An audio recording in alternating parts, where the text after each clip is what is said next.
Hello students.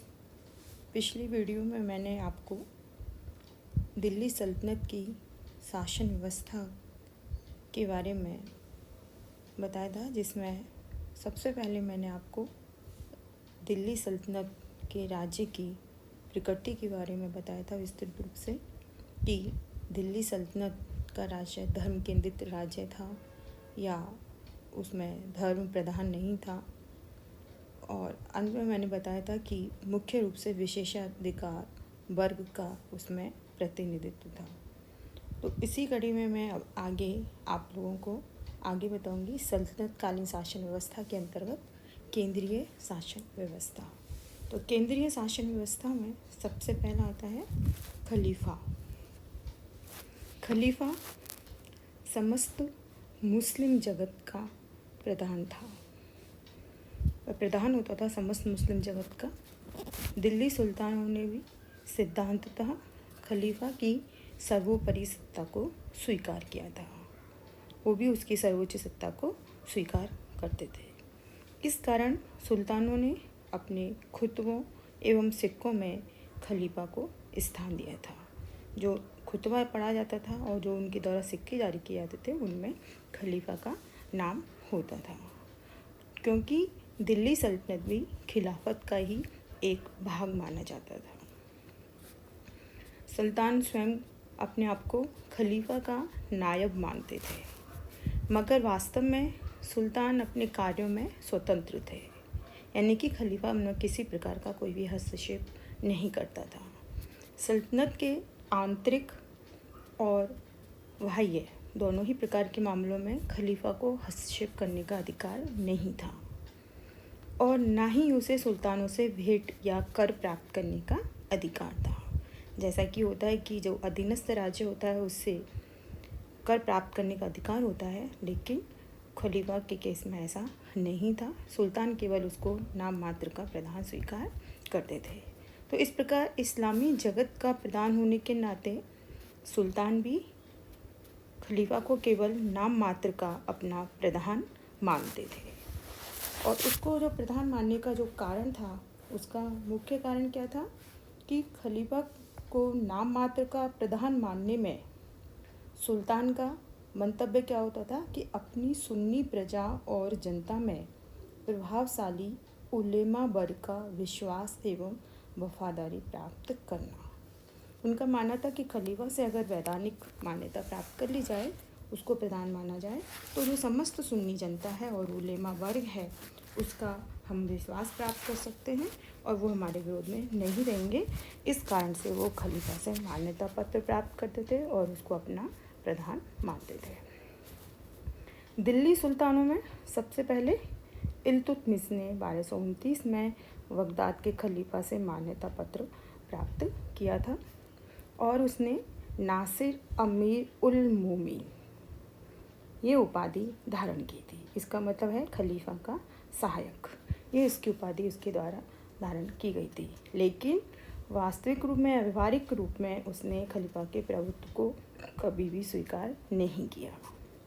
Bengal का उसका समकालीन था बंगाल का शासक गयासुद्दीन, उसको भी खलीफा ने मान्यता प्राप्त की थी, परंतु इल्तुतमिश ने उस पर आक्रमण करके बंगाल को दिल्ली सल्तनत में मिला लिया।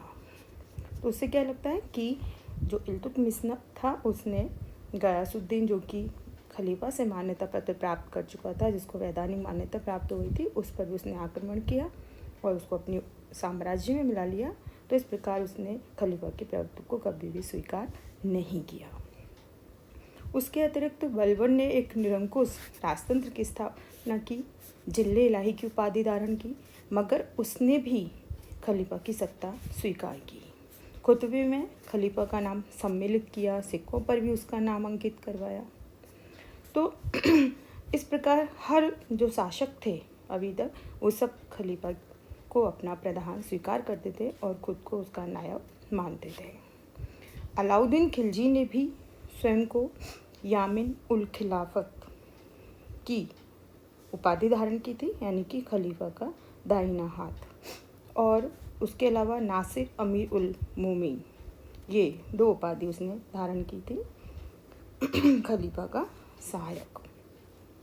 और दूसरी ओर उसने हलाकू के वंशज, हलाकू जिसने खलीफा की हत्या कर दी थी, उसके वंशज के साथ भी कूटनीतिक संबंध बनाए रखे थे। उसके इस अलाउद्दीन खिलजी का उत्तराधिकारी था कुतुबुद्दीन मुबारक शाह खिलजी। यह दिल्ली का पहला सुल्तान था जिसने खलीफा की प्रभुसत्ता को नहीं माना और इसने क्या किया, स्वयं को ही खलीफा घोषित कर दिया। उसके बाद तुगलक वंश में गयासुद्दीन तुगलक ने खलीफा की सत्ता को स्वीकार किया। प्रारंभ में मोहम्मद तुगलक ने खलीफा को महत्व नहीं दिया, लेकिन उसके विरुद्ध लगातार जब विद्रोह होते रहे तो उनसे दुखी होकर के उसने भी खुतबों और सिक्कों पर खलीफा का नाम शामिल कर दिया। फिरोज शाह तुगलक ने अपने शासनकाल के प्रारंभिक वर्षों में ही खलीफा से सुल्तान पद की स्वीकृति प्राप्त की, खिलत प्राप्त की और स्वयं को खलीफा का नायक घोषित किया और सिक्कों पर भी उसने उसका नाम अंकित करवाया। तो उस सब से यह क्या निष्कर्ष निकलता है? यह निकलता है कि खिलाफत व्यवहारिक या सैद्धांतिक रूप से दिल्ली सल्तनत के ऊपर कोई प्रभाव नहीं डाल सकी। सामान्य मुस्लिम जनता का मानना था कि खलीफा के प्रति आदर दिखाना सुल्तान का कर्तव्य है और जिस सुल्तान को खलीफा की मान्यता प्राप्त हो या वैधानिक स्वतंत्रता प्राप्त हो जाए, मान्यता प्राप्त हो जाए या जो खलीफा का सहायक हो, तो उसका विरोध करना धर्म विरुद्ध है। तो इस कारण से हर सुल्तान यह चाहता था कि जनता उसके विरुद्ध ना हो और जनता उसके आदेशों का पालन करती रहे, तो वह खलीफा का अपने आप को नायब मानता था। तो जनता के इसी भ्रम का या इसी अंधविश्वास का लाभ उठाने के लिए सुल्तानों ने खलीफा के प्रति अधीनता का दिखावा किया और वास्तव में दिल्ली के किसी भी सुल्तान ने खलीफा को अपना वास्तविक प्रभु स्वीकार नहीं किया। इसका उदाहरण में किससे मिलता है? जो कुतुबुद्दीन मुबारक शाह खिलजी है, उसने तो क्या किया, स्वयं ने ही खलीफा की उपाधि धारण कर ली थी, खुद ने ही उसने अपने आप को खलीफा घोषित कर दिया था। अब अगला आता है खलीफा के पश्चात सुल्तान, जो कि केंद्रीय शासन का प्रमुख होता था, प्रधान होता था। तो दिल्ली सल्तनत का जो प्रमुख था वो कौन था? सुल्तान। वह सुल्तान कहलाता था या केंद्रीय शासन का जो प्रधान होता था वो था सुल्तान। वो प्रधान होता था, प्रमुख होता था। सुल्तान राज्य का सर्वे सर्वा होता था। इस्लामी सिद्धांत के अनुसार ईश्वर ही मुस्लिम राज्य का शासक माना जाता था, यानी कि सुल्तान ईश्वर का प्रतिनिधि होता था और उसका मुख्य कार्य था कुरान द्वारा प्रतिपादित नियमों को कार्यान्वित करना। ये उसका मुख्य कार्य होता था। सुल्तान पूर्ण रूप से निरंकुश होता था। राज्य की संपूर्ण शक्तियाँ उसी में ही केंद्रित होती थी, उसी के ही हाथ में होती थी।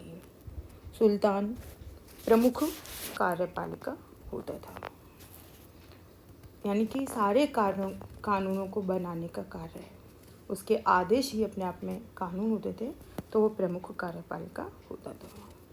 उसके अलावा कानूनों की व्याख्या करने का भी अधिकार उसी का ही होता था। वह इसके अलावा सिद्धांत रूप में वह राजनीति और धर्म दोनों का ही प्रमुख होता था।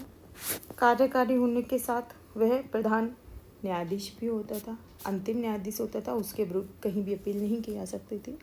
उसके अलावा वह सेना का प्रधान सेनापति होता था। उसकी शक्ति का आधार धार्मिक तथा सैनिक दोनों ही था।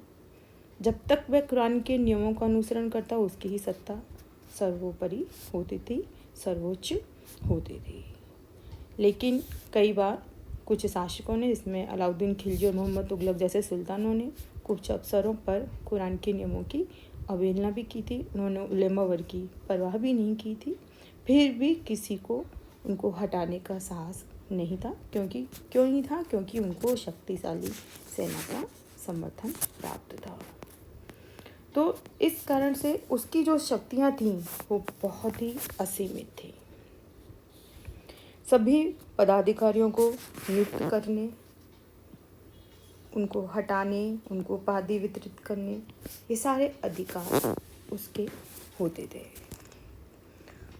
दिल्ली सुल्तानों ने अपनी अपनी शक्ति के अनुसार स्वेच्छाचारी और निरंकुश राज्य व्यवस्था, शासन व्यवस्था को भी स्थापित किया था। जो सुल्तान होते थे वो अपने अधिकारों का जो प्रयोग करते थे वो मुख्य रूप से उनकी सैनिक शक्ति पर ही निर्भर करता था। जैसे मैंने अभी बताया, अगर वो सैनिक शक्ति रूप से समर्थ होते थे, मजबूत होते थे, तो किसी को भी उनको हटाने का साहस नहीं होता था। अगर मान लो वो कमज़ोर हैं तो अमीर वर्ग या उलेमा वर्ग दोनों को उनको हटाने का साहस हो जाता था, तब वो कठपुतली मात्र हो जाते थे। उसके अलावा सेना का समर्थन होते हुए भी सुल्तानों को इस्लाम धर्म का अंकुश मानना पड़ता था, यानी कि इस्लाम धर्म के अनुसार ही उन्हें कार्य करना पड़ता था। इस्लाम धर्म का उन पर प्रभाव रहता था या उनका नियंत्रण रहता था। नए कानूनों के निर्माण में उनके अधिकार सीमित थे, क्योंकि मुस्लिम जनताओं पर उलेमाओं का प्रभाव होता था। तो इस कारण से अगर मान लो वो शरीयत के विरुद्ध कोई कानून बनाते तो सुल्तान को लोकमत या विद्रोह का भी भय रहता था। इसलिए वह सर्व स्वीकृत नियमों के अनुसार ही शासन चलाने के लिए बाध्य रहते थे। और उसके तो इस प्रकार हम देखें तो सुल्तान है, उसका जो मुख्य कार्य था वो है शासन व्यवस्था बनाए रखना, शांति की स्थापना करना, बाह्य आक्रमणों से सुरक्षा के अतिरिक्त सुल्तान का जो सबसे महत्वपूर्ण कार्य है वो है इस्लाम धर्म की सुरक्षा और विस्तार करना। तो उनको हम इस तरह से भी लिख सकते हैं कि सुल्तान का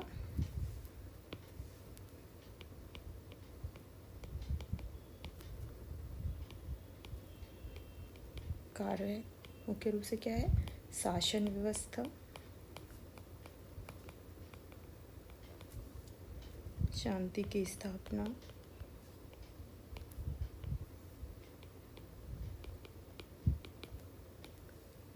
और बाह्य आक्रमणों से सुरक्षा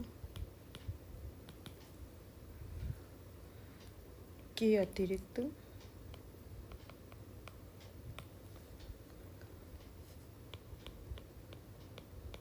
सुल्तान का महत्वपूर्ण कार्य इस्लाम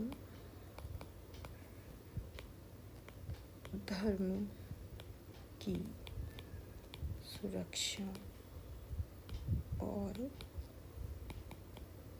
विस्तार करना, ये उसका मुख्य कार्य था, इस्लाम धर्म की सुरक्षा और विस्तार करना।